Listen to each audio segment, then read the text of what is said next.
U Domu kulture Bjelovar svečano je otvoren 16. tjedan cjeloživotnog učenja. Riječ je o nacionalnoj obrazovnoj kampanji u kojoj se građanima želi približiti poruka o važnosti obrazovanja i učenja. Cjeloživotno učenje više nije izbor.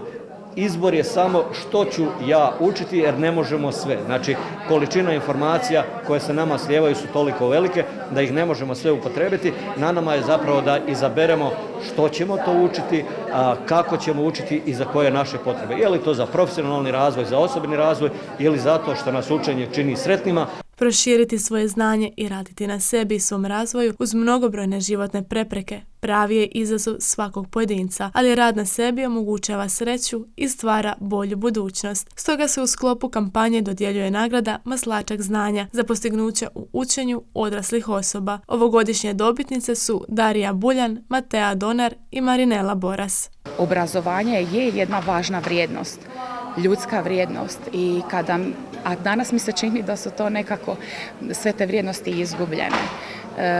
Trebamo krenuti svatko od sebe i želim biti drugima motivacija i majkama i djeci i mladima, imati razumijevanja za druge, imati strpljenja i činiti i raditi ono što zapravo je život, a to je biti sretan. Ako smo mi sretni kao pojedinci, onda će i cijelo društvo biti sretno i zadovoljno.